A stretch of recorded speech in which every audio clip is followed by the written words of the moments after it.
Welcome to MH maths channel. 8ஆம் வகுப்பு பயிற்சி 5.2ல் 3வது சம் தான் பாருங்கள். பித்தாகரஸ் தேற்றத்தை பயன்படுத்தி கொடுக்கப்பட்டுள்ள பக்கங்கள் ஒரு செங்கோண முக்கோணத்தின் பக்கங்கள் ஆகுமா என்பதை சரிபார்க்க அப்படின்னு கொடுத்துருக்காங்க. சரிங்களா, 3 பக்க அளவுகள் கொடுத்துட்டு அது செங்கோண முக்கோணமா அப்படின்னு கேட்குறாங்க. அதுக்கு முன்னாடி நம்ம செங்கோண முக்கோணம் அப்படிங்கிறது என்னன்னு பார்க்கலாம். அதாவது செங்கோண முக்கோணங்கிறது நம்ம ஒரு முக்கோணத்தில் 90 டிகிரி, ஏதாவது ஒரு முனையில் 90 டிகிரி இருக்கிறது தான் நம்ம செங்கோண முக்கோணம் அப்படிங்கிறத சொல்லுவோம். ஓகேங்களா, இப்போ நான் இந்த முக்கோணம் போட்டுக்கிட்டேன், ABC நான் வச்சுருக்கேன்.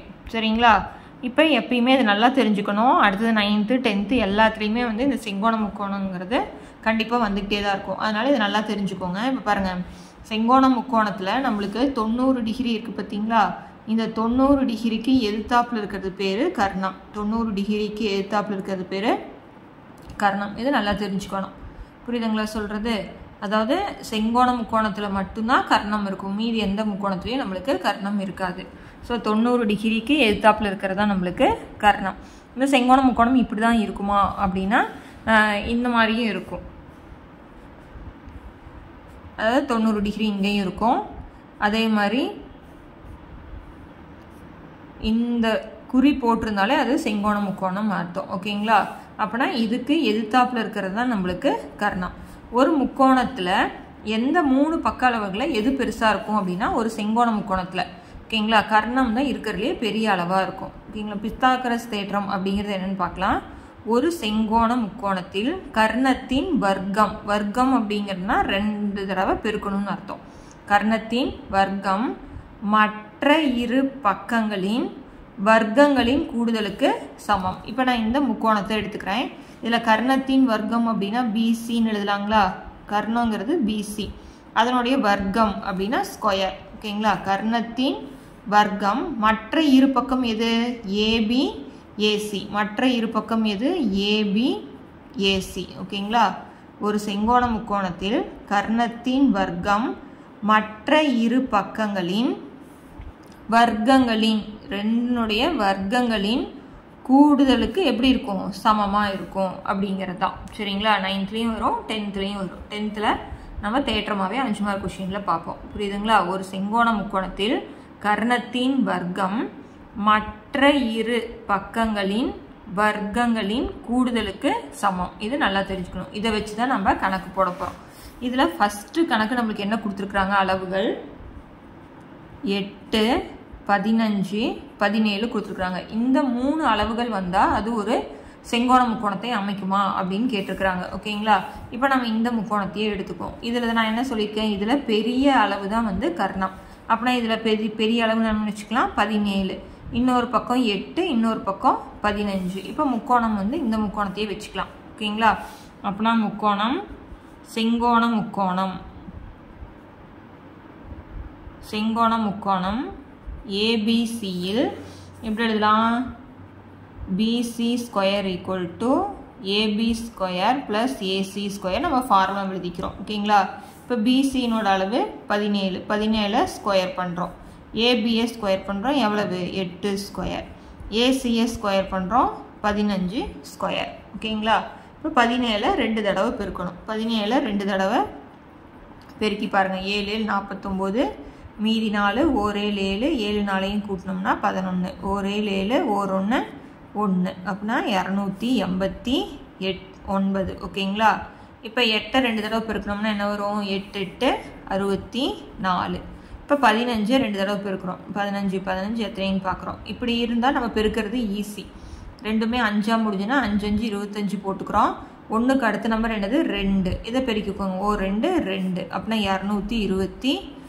இப்போ இது 2ஐயும் கூட்டுறோம். 5 4ஐயும் கூட்டினோம்னா 9, 2ஐயும் 6ஐயும் கூட்டினா 8, அடுத்தது 8, 289. ஓகேங்களா, இப்போ 2 மதிப்பு நம்மளுக்கு என்னது? சமம். அதுதானே சொல்லியிருக்காங்க. செங்கோண முக்கோணத்தில் கர்ணத்தின் வர்க்கம் மற்ற இரு பக்கங்களின் வர்க்கங்களின் கூடுதலுக்கு சமம். இதுதான் பித்தாகரஸ் தேற்றத்தை நிரூபணம். இப்போ 2 பக்கமும் நம்மளுக்கு சமம் வந்துருச்சு. அப்போனா இந்த 3 பக்க அளவுகள், இந்த அளவுகள் வந்துச்சு அப்படின்னா ஒரு செங்கோண முக்கோணத்தை அமைக்கும். அப்புறம் என்ன எழுதலாம்? கொடுக்கப்பட்டுள்ள பக்கங்கள்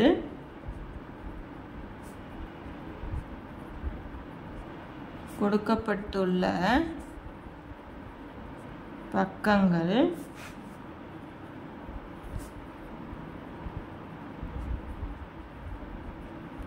ஒரு செங்கோண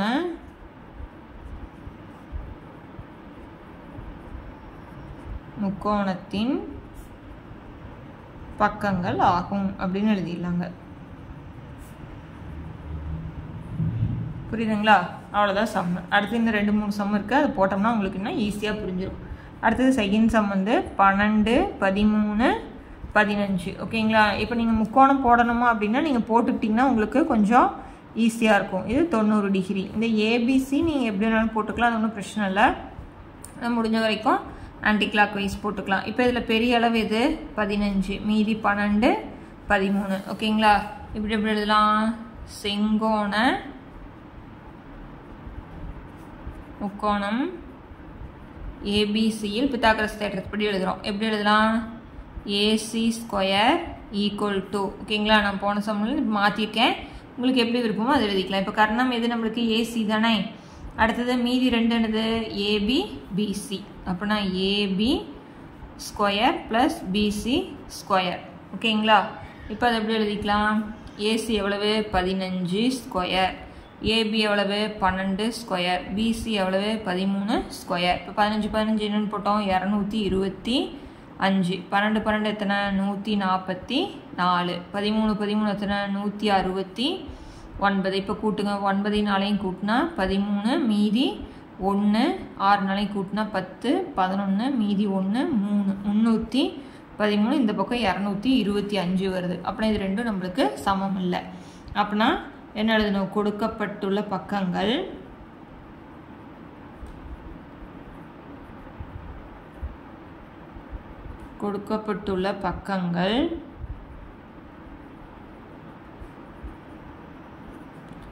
ஒரு செங்கோண முக்கோணத்தின்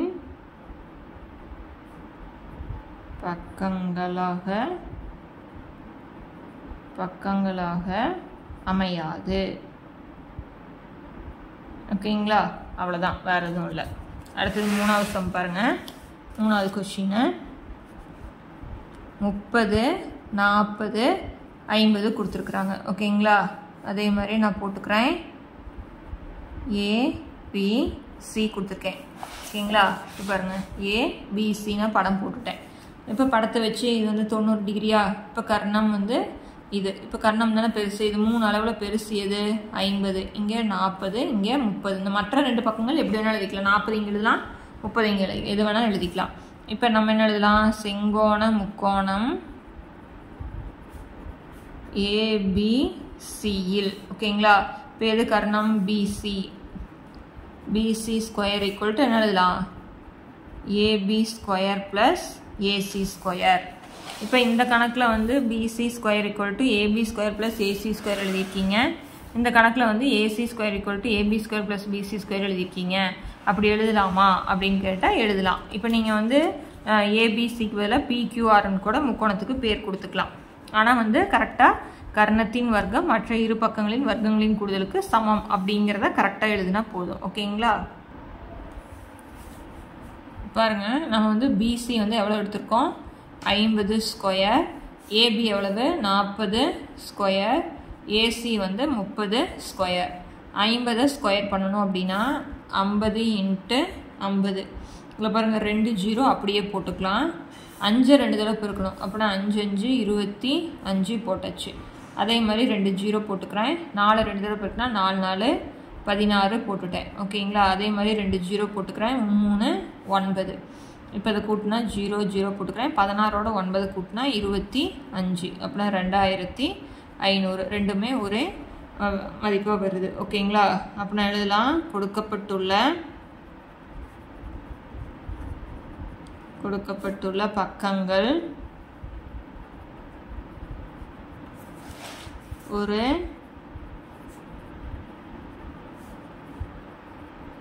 செங்கோண முக்கோணத்தின் பக்கங்கள் ஆகும். பக்கங்கள் ஆகும். இது நல்லா பார்த்துக்கோங்க. நம்மளுக்கு பித்தாகரஸ் தேற்றத்தையும் வந்து கொஷினில் கேட்கறதுக்கு வாய்ப்பு அதிகம். அடுத்து 4வது கொஷின் 9, 40, 41 கொடுத்துருக்குறாங்க. ஓகேங்களா?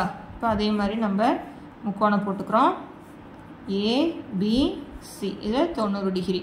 பெரிது பெருசு 41, 40, 9. அப்படின்னா செங்கோணம் முக்கோணம்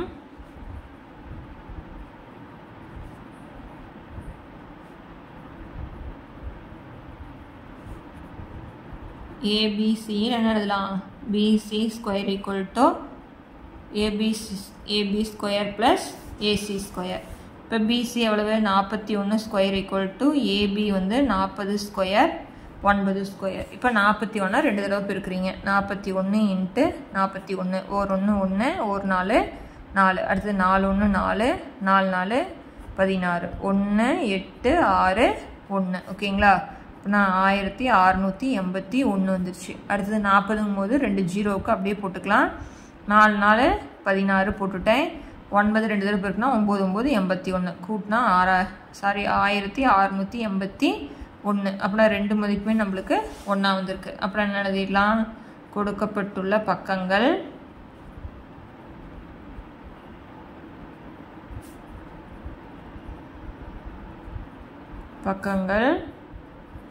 ஒரு செங்கோண முக்கோணத்தின் பக்கங்கள் ஆகும். ஓகேங்களா? அடுத்த கணக்கு நீங்களா வந்து பாஸ் பண்ணிவிட்டு ட்ரை பண்ணி பாருங்கள். இது வரைக்கும் வந்து 4 கணக்கு போட்டிருக்கோம். உங்களுக்கு ஓரளவுக்கு புரியுதா அப்படிங்கிறத நீங்களா டெஸ்ட் பண்ணி பாருங்கள். ஓகேங்களா? அடுத்த கணக்கு என்ன கொடுத்துருக்காங்கன்னா 24, 45, 51 ஒரு செங்கோண முக்கோணம் போட்டுக்கிட்டோம். ABC போட்டுக்கிட்டோம். இதில் பெரிய மதிப்பு 51, இன்னொன்று 24, இங்கே 45. ஓகேங்களா? அப்படின்னா செங்கோண முக்கோணம் ABCயில் என்ன எழுதலாம்? BC square equal to AB square plus AC square. BC எவ்வளவு? 51 ஸ்கொயர். AB எவ்வளவு? 24 ஸ்கொயர். AC 45 square. அப்படின்னா 51 இன்ட்டு 51 பெருக்குனா ஓர் 1 1 ஓர் 5 5 5 1 5 5 5 25 1 5 5 கூட்டினா 10 மீதி 1 6 2. அப்படின்னா 2601. இப்போ 24 2 தடவை பெருக்கிறோம். 4 4 16 மீதி 1 4 2 8 1 9 2 4 8 2 2 4 6 17 மீதி 1 5. அப்படின்னா 576. நான் 5 வந்தால் பெருக்கிறது ஈஸின்னு சொல்லியிருக்கோம் இல்லையா? எப்படி 5 5 25. 4க்கு அடுத்த நம்பர் 5 4 5 20. ஓகேங்களா? இப்போ 2 கூட்டலாமா? 6 5 கூட்டினா 11 மீதி 1 2 1 3 3 7 கூட்டினா 10 மீதி 1 5 1 6 2. ஓகேங்களா? இப்போ 2 நம்பருமே 1. அப்படின்னா கீழே எழுதலாம்? கொடுக்கப்பட்டுள்ள பக்கங்கள் ஒரு செங்கோண முக்கோணத்தின் பக்கங்கள் ஆகும் அப்படின்னு எழுதிக்கோங்க. ஓகேங்களா? ஸோ இந்த சம்மோட இந்த வீடியோ முடிக்கிறேன். அடுத்தடுத்த சம் பார்க்கணும். சேனலை சப்ஸ்கிரைப் பண்ணிக்கோங்க. தேங்க்யூ.